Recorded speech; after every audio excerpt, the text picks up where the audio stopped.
Hello friends, how are you? I think you are fine at home.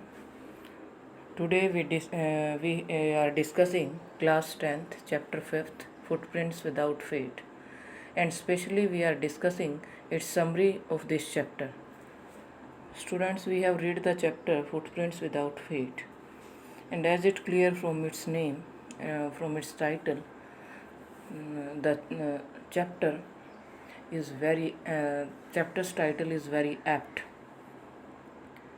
So we have to discuss Griffin the scientist who discovered rare drugs and then become invisible. The lesson Footprints Without Fate is written by H.G. Wells. ये lesson footprints without feet H.G. Wells के द्वारा लिखा गया है. This story is about a scientist. ये story जो है एक साइंटिस्ट के बारे में है जिसका नाम क्या है, ग्रिफिन है. हु डिस्कवर्ड रेयर ड्रग्स, जो दुर्लभ टाइप्स की जो ड्रग्स हैं उनको डिस्कवर कर लेता है.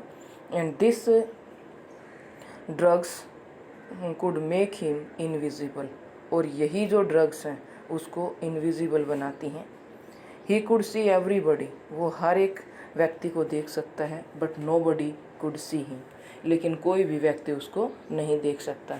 जो उसने डिस्कवरी की थी, अलग अलग टाइप्स की ड्रग्स को स्वेलो किया था, निगला था, और निगलने के बाद उन्हें महसूस हुआ कि वो इनविजिबल हो गया है. लेकिन उसकी एक स्पेशल चीज़ क्या थी कि वो डिस्कवरी थी उसकी क्या थी स्पेशल चीज़, वो इनविजिबल हो सकता है by putting of his clothes, अपने कपड़े उतार करके. अगर वो कपड़े पहने हुए हैं तो वो इनविजिबल नहीं होता था. वही पार्ट दिखता था बॉडी का जिस पर कपड़ा होता था, और जिस पर कपड़ा नहीं होता था वो पार्ट उसका दिखाई नहीं देता था. His landlord did not like him, उसके लैंडलॉर्ड जो थे वो भी उसको लाइक नहीं करते थे. अब वो क्या रहता था, ही lived in a rented room, वो एक रेंट वाले रूम में रहता था, और जो उसके लैंडलॉर्ड थे वो भी उसको लाइक नहीं करते थे. So he decided to take revenge on him, इसीलिए उसने निर्णय लिया उससे बदला लेने का, क्योंकि उसके लैंडलॉर्ड उसको लाइक नहीं करते थे. उसकी स्ट्रेंज सी हैबिट्स थी. He did not like to talk to his landlord और टू एनीवन, किसी से वो बात करना उसको अच्छा नहीं लगता था. तो उसने क्या किया, जब उसने सोचा कि ये लैंडलॉर्ड मुझे लाइक नहीं करते, तो उसने बदला लेने की भावना उसके अंदर आ गई. एज अ रिवेंज, और बदले में he set the house on fire, उसने घर में आग लगा दी.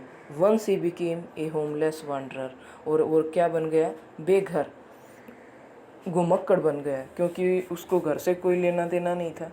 घर से बाहर निकल लिया. कब निकला वो, ड्यूरिंग द विंटर सीजन में.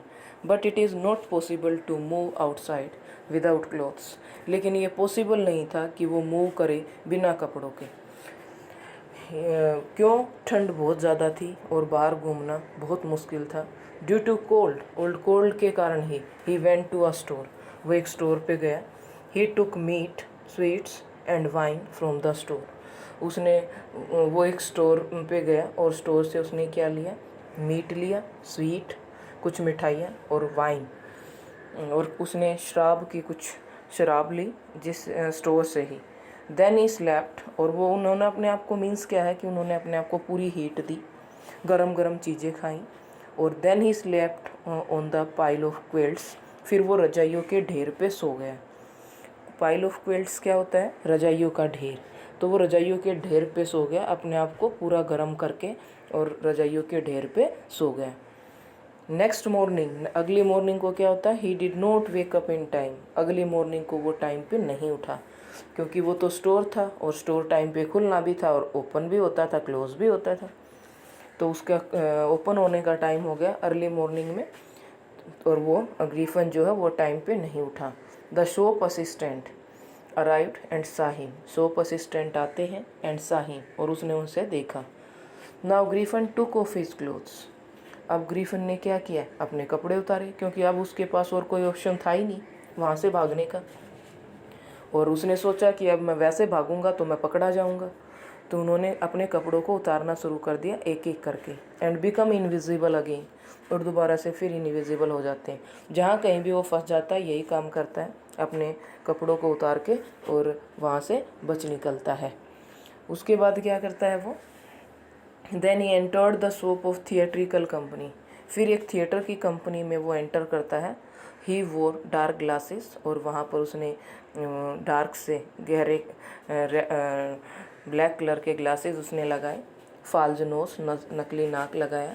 एंड द बैंडेजेस, और पट्टियाँ लपेटी अराउंड हिज फोरहेड, अपने फोरहेड के चारों तरफ। ग्रीफन रोब्ड सब money from the shopkeeper, Griffin ने कुछ पैसे भी लूटे शॉपकीपर से। Then he reached Iping village, और फिर वो कहाँ पहुँचा, आइपिंग विलेज पहुँचा। He stayed there at an inn, और फिर वो एक इन में पहुँचा। He paid the rent in advance, और उसने क्या किया, उसने सोचा कि भाई इतनी ठंड में और किसी गांव में जाना और वहाँ किसी धर्मशाला में या किसी सराय में ठहरना, तो ये तो बहुत बड़ी बात है, ये तो एक अजीब सी बात थी। तो उसने क्या किया, उस स्ट्रेंजनेस को दूर करने के लिए कि उस पर किसी का कोई शक ना हो, कोई डाउट ना करे, उसने एडवांस में पे कर दिया रेंट। नेक्स्ट टाइम क्या होता है, कुछ जो था स्टार्टिंग में तो उसने एडवांस में पे कर दिया, लेकिन नेक्स्ट टाइम क्या हुआ, व्हेन ही हैड टू पे, जब टाइम आ गया उसका दोबारा से पे करने का, तो उसने ये एक्सेप्ट किया, ही एक्सेप्टेड, क्यों, वो तो चुराए हुए पैसे थे और स्टोलन मनी ज़्यादा लंबे टाइम तक थोड़ी चलता है।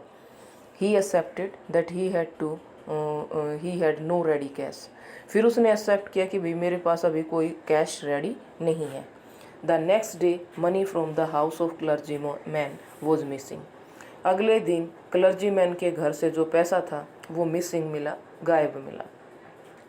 दे वर सरप्राइज्ड, उनको बड़ी हैरानी हुई। किस बात की हैरानी हुई कि भाई कोई आदमी यहाँ आया नहीं, और वो क्या करता था, चोरी करेगा तो इनविजिबल होके करेगा।